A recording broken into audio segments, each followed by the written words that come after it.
안녕하세요. 이번에 2023년 양정고 1학년 1학기 기말고사 내신 분석을 맡은 국어 김요섭입니다. 혹시 지난번에 양정고 중간고사 관련된 영상을 보신 분들이 계시다면 제가 마지막에 이렇게 썼던 걸 아마 기억을 하실 거예요. 기말은 난이도가 급상승할 거다. 중간은 굉장히 쉬운 편이었거든요. 다만 기말의 등급을 가리는 포인트가 문법일 거고 한글 맞춤법이나 문장의 짜임 쪽이 아마 나올 거다. 지금 했던 의문의 변동보다 난이도가 높다라고 말씀을 드렸었는데 이번 시험 앞에서 한글 맞춤법 문제들이 등장을 했고요. 거기서 어려운 문제들이 등장을 했었습니다. 확인해 볼게요. 총평을 해드리면 난이도는 상을 잡았습니다. 저번에는 중간 정도로 제가 난이도를 책정했었는데 이번엔 난이도가 상 난이도로 제가 예상을 잡고 있고 아마 100점은 거의 없을 거라고 저는 스스로 판단을 하고 있는데 그렇게 하고 1등급 맞는다면 90점에서 80점 후반대까지도 될 수 있다고 생각을 하고 있습니다. 선지 중에 두 개를 고르는 문제가 굉장히 많이 출제됐습니다. 특히 문법 쪽에서요. 맞춤법은 어려워요. 띄어쓰기도 어려운데 그 중에서 옳지 않은 거를 두 개 찾아라, 옳은 거를 두 개 찾아라 라고 하는 문제가 나왔는데 이거를 뒤에서 설명을 잠깐 드리겠지만 두 개 찾으면 헷갈리는 거 두 개를 찾으면 되는 거 아닌가라고 생각을 하실 수 있지만 다르게 생각하면 네 개 중에 두 개를 고르는 거라고 생각을 하시면 돼요. 아이들 훨씬 더 생각할 게 많아지고 훨씬 더 어려운 문제로 볼 수가 있습니다. 그리고 양정고답지 않게 외부 지문이 이번에 출연을 했습니다. 그동안 외부 지문이 거의 나오지 않다시피 했었는데 이번에 외부 지문 두 개가 등장했고요. 조금 이따 확인해 보겠습니다. 문법, 한글 맞춤법으로 난이도가 상승했다고 보실 수 있을 것 같아요. 시험 범위 한번 확인해 보겠습니다. 문법, 독서, 현대시, 극, 현대소설, 교술갈래 이렇게 나오는데요. 간단하게 생각하시면 이 전체 현대시, 극, 현대소설, 교술갈래 여기가 4단원 전체 그리고 저번에 3-1단원이 의문의 변동이었으니까 문법이랑 독서, 한글 맞춤법이랑 의사소통 문화와 관련된 문제가 나왔고 향수, 두근두근 내 인생 종탑안에서 소재기가 나왔고 이 문제들 얼마나 출제되었는지 확인을 해보시면 그래프를 보시면 훨씬 이해가 편하실 겁니다. 한글 맞춤법 문제가 무려 30%나 나왔습니다.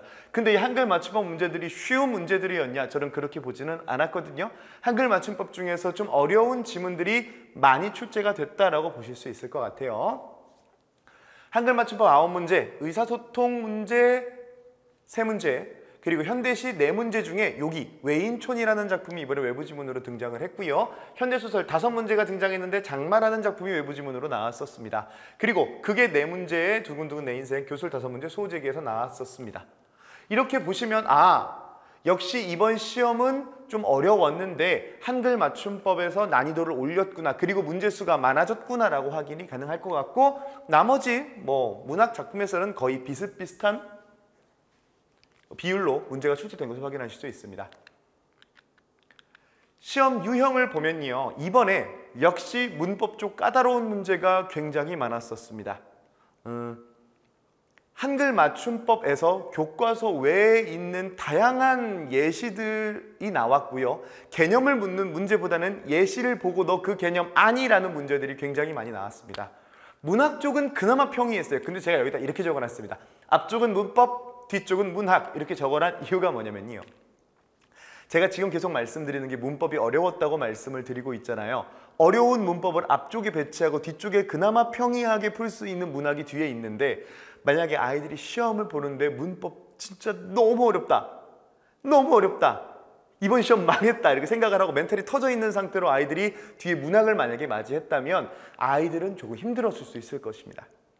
그래서 이 앞쪽의 문법을 제대로 좀 해결해 나가고 제대로 멘탈을 붙잡고 갔다면 괜찮았을 텐데 문법에서 멘탈이 털린 상태로 문학을 맞이했다면 아마 쉽게 맞출 수 있는 문제에서도 실수가 좀 많았을 거라고 생각이 됩니다. 외부 지문의 비중이 조금씩 커지는 경향을 보이고 있습니다. 그래서 제가 아까 말씀드렸듯이 외인촌과 장마 이 두 개의 외부 지문이 나타났다는 거 확인이 가능하고 서술형 문제의 난이도는 중상이었습니다. 서술형 난이도가 엄청 높지는 않았어요. 근데 양정구 특성상 서술형에 대부분 우리가 흔히 예상 가능한 문제들을 출제하면서 그 중간중간에 약간 쪼잔한 문제들을 하나씩 끼워 넣는 경향이 있습니다. 이번에는 제가 생각했을 땐 현대소설 쪽에서 약간 그런 문제가 하나 있지 않았나라고 생각을 하고 있습니다. 제가 출제교양 예시랑 제가 아이들에게 나눠준 자료들에서 적중한 것들이 무엇이 있는지 좀 보여드릴게요. 5개의 선지 중 2개를 고르는 문제가 꽤 많이 출제가 됐다라고 했는데 실제로 문학 쪽에서도 이런 문제가 있습니다. 그런데 제가 지금 말씀드리는 건 아이들을 어렵게 한 문법 쪽에서 5개의 선지 중 2개를 고르는 문제가 무엇이 있느냐. 2번, 3번, 4번 문제 보세요. 2개 고르면, 2개 고르면, 2개 고르면.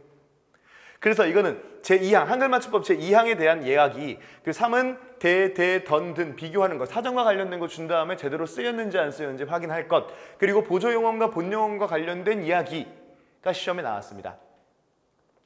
그래서 요 2개 고르는 거에서 아마 아이들이 굉장히 힘들었을 거고, 사실 2번 같은 개념들은 꽤 쉬운 개념이긴 한데 밑에 나와 있는 예시들이 조금 아이들이 헷갈릴 만한 것들이 많았고, 4번 같은 개념 같은 경우에는 교과서에는 없는 내용인데 학교 선생님이 아마 추가적으로 더 설명을 해주신 내용인데 이것이 나와서 아이들, 이것에 대해서 학습이 안 된 친구들 같은 경우에는 굉장히 어려웠을 것으로 생각이 됩니다.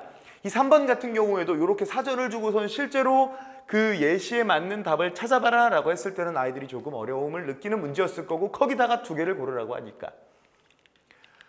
또 정확한 어휘 파악 문제가 나왔었습니다. 제가 아까 앞에서 보여드렸던 요 대, 던, 든 문제, 그리고 부딪히다와 부딪히다 문제, 이게요 양정고는요 어휘 문제를 그동안 역사적으로 좀 많이 내는 학교였습니다. 그리고 전 그것에 대비해서 문학 같은 경우에도 교과서에 있는 그 어휘 다 정리해서 아이들에게 배부가 됐었고, 이런 식으로 아이들이 헷갈릴 만한 어휘들 그리고 그것에 해당하는 예시들을 쭉 정리해서 주었습니다. 그리고 그 중에 이번에 출제된 부딪히다, 부딪히다가 여기 이렇게 차와 차가 부딪혔다, 마차가 화물차에 부딪혔다, 목적어가 있고 없고의 차이를 아이들에게 설명을 해주었습니다. 그리고 아이들은 요거를 바탕으로 문제를 풀 수 있었고요. 그리고 교과서 외 지문 출제가 된 것들에 대한 이야기를 좀 해드리겠습니다. 외인촌이 그 정지용의 향수와 연결지어서 나왔는데요. 하얀 문색 속 요게 이제 외인촌 전문이 나왔고 서답형으로 출제가 됐습니다. 가에 밑줄 친 부분과 같은 감각적 심상이 사용된 구절을 나시에서 모두 찾아 쓰시오. 정답이 2개였어요. 이것도 모두 찾아 쓰라고만 되어 있었습니다. 그리고 제가 아이들에게 시험 기간에 계속 문제집으로 줬던 것 중에 이렇게 김광균의 외인촌 요 마지막 부분이 시험에 등장했고요. 이것도 결국 감각적 이미지 찾는 문제였고요. 이렇게 감각적 이미지를 제가 이렇게 직전에 전부 다 향수에 있는 감각적 이미지를 전부 다 분석해 준 것과 연관지어서 적중시켰다고 볼 수 있을 것 같고요. 장마도 제가 이번에 아이들에게 나눠준 시험 문제, 여기 장마의 리을, 미음 요 부분 물어보는 문제가 출제가 됐었습니다. 근데 요 리을과 미음 부분을 제가 아이들에게 제공했던 여기 장마에 대한 설명에 대한, 그리고 여기 할머니는 마지막 날 뭐 다시 다들 쓰러지다 그렇게 눈을 감았다, 할머니 이렇게 했어요. 어떻게 그런 생각을 쭉 요 부분이요. 요 부분이 여기 위쪽인데 하여튼 요 부분과 요 부분, 정말 지루한 장마였다, 모든 걸 용서했다, 요 똑같은 부분이 아이들에게 배부되었던 문제 자료에 등장을 했었고, 요것을 푼 아이들이라고 한다면 아이들 뭐 그렇게 당황하진 않았을 겁니다. 한번 읽어봤던 작품이니까. 사실 문학에서는 외부 지문을 완벽하게 대비한다? 쉽지는 않은 일인 것 같아요. 그런데 일단 다양한 외부 작품들을 주면서 아이들이 시험에 그것이 나왔을 때 당황하지 않게 하는 것, 그것이 외부 지문 준비하는 데 가장 중요한 방법이라고 생각을 하거든요. 그리고 그동안 역대 그 양정고 시험 문제들이나 혹은 이 주변 학교들에서의 출제가 무엇이 되었는지를 다 분석한 시험지? 그러니까 문제집입니다. 거기서 이번에도 똑같이 나왔다는 걸 확인할 수 있을 것 같고, 매년 또 양정고에서 빠지지 않고 나왔던 문제가 한 3년, 4년 빠지지 않고 나왔던 문제가 시나리오 용어 문제였고, 올해도 역시 19번 문제에 시나리오 용어 문제가 등장을 했고요. 시나리오 용어 암기할 것이라고 해서 제가 모든 시나리오 용어를 정리해서 주었습니다. 그리고 그것과 똑같은 문제가 적중했다고 확인이 가능합니다. 그래서 제가 아이들 문제 풀 때 직전 자료도 배부를 합니다. 직전 자료에는 아이들한테 중요한 내용을 훨씬 더 많이 하고, 직전, 그러니까 아이들이 집에 다 하교한 후에, 하원한 후에 한 9시쯤에 제가 아이들한테 카톡을 보냅니다. 나올 만한 것들을 찝어서 아이들에게 카톡으로 전송을 했는데, 이렇게 제가 보낸 거예요. 향수에서는 이런 게 나올 것 같아 5개, 두근두근 내 인생에서 이런 건 꼭 나올 것 같아 5개에서 마지막으로 확인해봐 라고 한 것을 제가 정리를 해서 이번에 얼마나 적중시켰는지 확인을 해보니까 여기 빨간색, 노란색으로 있는 것들 모두가 제가 적중시킨 문제들이라고 확인이 가능할 수 있습니다. 그렇다면 방학은 일단 2학기에 대한 이야기를 잠깐만 해드리자면요. 양정고는요. 그나마 교과서를 위주로 하는 학교이기 때문에 부교재는 거의 없는 학교이기 때문에 방학 동안 2학기에 뭐 새로운 게 나오겠다 이런 생각은 하지 않습니다. 그냥 교과서 위주로 나올 것이고 교과서를 꼼꼼하게 확인을 하고 그리고 나오는 제가 예상하는 건 문법이 2개가 나올 것 같거든요. 하나는 아까 앞에서 말씀드렸던 문법 요소 나올 것 같고 또 하나는 세종어조 훈민정음을 필두로 한 중세국어가 나올 가능성이 있습니다. 이게 진짜 어렵거든요, 아이들이. 이 2개가 나올 것 같습니다. 그래서 저는요, 방학 때 그런 점을 최대한 양정고 학생들에겐 수업을 진행을 할 예정이고요. 방학은 어떻게 보내야 하는가, 방학 때 필요한 국어 공부는 무엇인가에 대해서 간단하게 설명해주고 제가 이렇게 수업을 합니다라고 말씀을 드릴게요.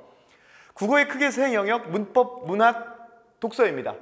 이 중에 독서는요, 이 영상을 보시는 양정고 친구들이나 양정고 부모님들 제발 아이들 이번 방학 동안 독서 하루에 2지문이라도 꼬박꼬박 풀게 해주세요. 꼬박꼬박 풀게 해주세요. 그럼 분명히 저한테 나중에 고맙다고 하실 겁니다. 정말 이거는 뭐 최근에 입시가 바뀌네 뭐네 해도 결국 정시, 수능 그리고 심지어 내신에서도요. 독해 능력이 높은 건 무조건 유리합니다. 양정고가 교과서로 시험을 낸다고 하더라도 보기박스로 구성되어 있는 문제들이 굉장히 많이 나오는데요. 보기박스 문단을 제대로 읽어내는 것도 결국 독해 능력이거든요. 그것과 관련해서 훈련할 수 있는 게 독서 과목입니다. 그리고 문법, 문학 같은 경우에는 문법은 제가 이번 방학 때 아이들 세종어조 훈민정음 가르칠 거고요. 그리고 문법 요소도 다시 한번 가르칠 겁니다. 그래서 그것에 대해서 확실한 개념을 알도록 할 것이고 교과서 자료 확인할 수 있는 것도 미리미리 확인해서 문제들도 좀 많이 줄 예정입니다. 문학 같은 경우에 방학 때 어떻게 대비하면 좋으냐? 제가 아까 말씀드렸지만 이번에 양정고 문학 외부지문 2개 나왔거든요. 다음 시험 안 나온다? 좀 말씀 못 드릴 것 같아요. 더 나오면 더 나올 수도 있을 것 같다. 그래서 낯선 작품을 분석하는 능력이 배양되어야 한다고 생각을 하고 있습니다. 그랬을 때 외부지문, 선생님이랑 같이 해본 외부지문이 나오면 너무너무 좋지만 완전 처음 보는 외부지문이 나왔어. 그러면 어떻게 하면 될까요? 그 처음 보는 작품을 제대로 분석할 줄 아니, 시험 보는 그 시간 내에 분석할 줄 아니? 이걸 물어보는 경우가 많거든요. 실제로 이번에도 그런 내용이 거의 많았는데 네 그 감각적 이미지라는 걸 정확히 알고 여기서 풀어낼 수 있어라는 문제로 아까 나왔던 게 그 외인촌이 나왔던 거고 그리고 똑같은 비슷한 뉘앙스로 나왔던 게 장마도 비슷하게 나왔습니다. 그러면 문학 작품 선생님들이 생각했을 때 너희 이거 낯선 작품이지 한번 풀어봐 라고 줬을 때 제대로 해결해 나갈 수 있는지는 저는 이런 식의 방식을 쓰고 있습니다. 욜로라는 뭐 제가 만든 건데 이 LO가 요섭, 요는 제 이름 요섭에서 따온 거고 LO는 로직, 원리에 대한 이야기입니다. 그래서 아이들이 처음에 문제를 딱 봤을 때 시를 하나 딱 봤을 때 화자, 대상과의 관계, 직접적 감정, 화자의 정서, 주제, 표현법을 네가 찾아서 적어보렴 이라고 만든 거예요. 그래서 이거를 집에서 숙제로 해오고 나중에 수업에 와서 저 키 큰 놈이랑 나랑 수업 내가 비교해 온 거랑 얼마나 맞는지 확인해 보자 라는 스타일로 할 때 요거를 하시면 됩니다. 소설 같은 경우에도요. 시점, 주제, 주요 인물과 인물 관계도 왜냐면 소설에서는 인물이 정말 중요하거든요. 인물 관계도를 혼자 그려보고 모르는 어휘들도 방학 동안 쌓을 수 있게 이런 식으로 모든 작품마다 요거를 하는 시간을 갖게 될 것입니다. 그렇게 해서 모르는 작품 같은 경우에도 내가 한번 분석해 볼 수 있겠다라는 능력을 키우게 하는 게 목적이고요. 문법 같은 경우에는 중세국어와 문장 성분 학습이 필요하다고 생각을 해서 1학기 음운 변동을 반복하기 이거 2가지를 적었는데 이건 2학기 때 나오는 시험이에요. 이거 1학기에 음운 변동 반복하기는 뭐냐면요. 나중에 수능을 볼 때 지금 1학년 때 아이들이 해놓은 음운의 변동 그 파트 있잖아요. 그걸로 고3 문제 풀 수 있어요. 가장 최근에 6월 모의고사에 음운의 변동이 나왔거든요. 제가 그거를 아이들 음운의 변동하는 반 아이들한테 줬습니다. 모두 다 해결할 수 있어요. 모두 다 풀어내요. 지금 제대로 지금 배운 거를 방학 때 안 하면 결국 다 날아갈 거예요. 문법의 휘발성이 굉장히 강하거든요. 그런데 지금 1학기에 음운의 변동을 다시 한번 제대로 잘 해둔다? 한글 맞춤법 제대로 잘 해둔다? 그러면 그 지식 고3 때까지 쓸 수 있습니다. 그래서 문법 그렇게 확인할 수 있을 것 같고 독서 같은 경우에는 옳은 방법으로 제가 뭐라고 적었냐면 문장, 문단, 글 단위의 독해가 필요하다고 나와 있는데 그래서 저는 이런 식으로 이것도 그 구조에 맞는 구조도를 그리는 훈련이 굉장히 중요하다고 생각을 합니다. 너희들이 생각했을 때 주제는 뭐야? 니들이 생각했을 때 각 문단별 핵심어는 뭐고 여러분들이 봤을 때 구조도를 어떻게 그릴 수 있겠어? 절대 빨리 읽고 하는 게 중요하지 않아요. 1학년이잖아요. 2학년 여름방학 전까지는요, 지문을 주어졌을 때 그거를 제대로 읽을 수 있느냐 없느냐의 능력이 훨씬 중요합니다. 그래서 그 능력을 올바르게 읽는 방법을 키우는 게 이번 1학년 여름방학 때 하는 일이라고 보실 수 있겠습니다. 그래서 아이들이 막 대충 읽고 푸는 경우가 있거든요. 근데 언어적인 능력이 있는 친구들은 1학년 때는 풀려요. 2학년 때까지도 어떻게 풀려요. 그런데 3학년으로 가게 되면 자기가 그동안 썼던 방법이 절대 통하지 않습니다. 그래서 올바른 방법으로 고3 때까지 쓸 수 있는 능력을 천천히 차분하게 가르치는 훈련을 방학 때 진행하도록 하겠습니다. 그리고 제가 제 수업, 이제 정규 수업을 듣는 친구들은 매주 하나씩 실제로 나왔던 모의고사를 풀게 되고요. 그 모의고사에 해당하는 등급컷도 아이들에게 알려주고 거기에 오답률 탑10 아이들과 함께 풀어보고 또 질문 있으면 피드백이 등장되게 됩니다. 국어가 제 강의를 듣는 모든 친구들에게는 걸림돌이 아닌 자신감이 되어주게 하고 싶은 지금까지 김요섭이었습니다. 감사합니다.